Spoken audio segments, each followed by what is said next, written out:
My name is Jack. I'm 29 years old. This is a story about how I finally stopped being the family ATM and became my own man. It's a story about a house, a single message, and the most beautiful silence I've ever known. The silence that followed was a beautiful, unbroken quiet. There were no calls, no angry emojis, just the read receipts popping up one by one, and then nothing. But I know what happened on their end. I know exactly what they saw when they opened that message. My new address, a photo of the front door I now owned, and my name. I was finally on my own, unapologetic and completely untouchable. The whole thing began with a family meeting, which in my family always meant a one-sided lecture disguised as concern. We were gathered in my parents' living room in Boston. My sister Lisa was crying again, her tears ruining her flawless makeup. She was going on about how difficult it was to raise two children with her kitchen's old peeling countertops. My mom was rubbing her back, and my dad just sat there quietly. That's when she dropped the bomb. He has the money, he's not even using it. She meant me. Everyone turned to stare. I had been saving for 4 years. Every bonus, every weekend I spent at home, instead of going out, every vacation I chose to ski, was putting all of it away. I had enough for a down payment. It wasn't for a giant house.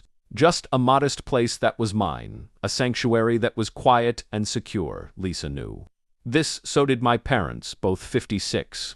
Yet my mom smiled as if her next idea was the most logical thing in the world. "You're single, honey, you'll recover, but your sister is really struggling." She said it as if I had found success by accident, and as if my being single made my savings expendable.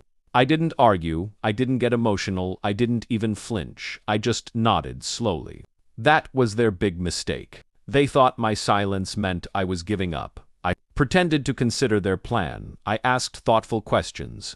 What was the timeline, the budget, what kind of design was she looking for? I even offered to help her shop for appliances. I let her go on and on about granite versus quartz, while I knew in my heart that I was already gone. Every moment I spent with them was a part of my strategy. Just 2 weeks later, I found my place, a simple 2-bedroom house in a quiet neighborhood in San Diego. It had plenty of natural light in the mornings, solid walls, and a small balcony, perfect for solitude and coffee. I signed the paperwork by myself. The realtor asked if anyone was joining me. "No," I told him, "this is just for me." While Lisa was picking out new backsplash colors with my money in her mind, I was moving out in secret. I boxed up my belongings on nights they thought I was working late. I used vacation days they forgot I had. I changed my mailing address and my emergency contacts. I changed my entire life. Then came Sunday brunch. Lisa was beaming. "You are going to love the tiles I picked out for my kitchen," she told me. I simply took a sip of my tea. Was all I said. She started talking about a double oven. My mom nodded along. "You'll help her, won't you?" My mom asked me, looking right into my eyes. I held her gaze steadily. "I already did," I said.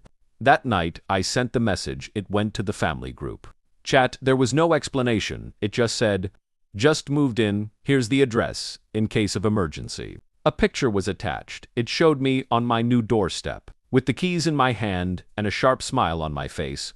It took about 20 minutes before Lisa replied. What the hell, she wrote then. A moment later, she sent a second message. "Mom, you bought it without telling us."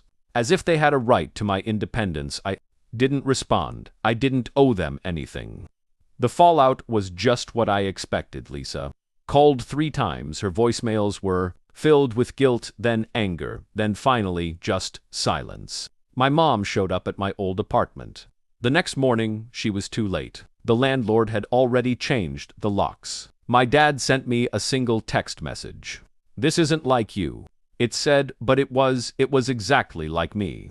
They thought that being single meant I had nothing to lose, but in reality, it meant there was no one to hold me back. No screaming children, no mooching partner, draining my bank account, no kitchen remodel that was built on a foundation of guilt. There was just me and a front door they can't walk through. I haven't spoken to them in 3 months, not out of spite, out of peace. It's Funny how when you stop trying to be the person who understands everyone else, you realize how much people have taken from you without even asking now. My mornings are all mine. My couch is mine. My fridge is mine. The silence is mine. The only crying I hear is from the neighbors. Kids, and even that is a faint sound that fades away when I close my own front door. I didn't buy this house to prove anything. I sent that address to remind them that I don't owe my life to anyone who only sees me as spare change Lisa got her kitchen. Eventually with a bank loan, probably with much stricter payment terms than I would have given her, but I got something so much better: freedom and the quiet, incredible power of choosing myself.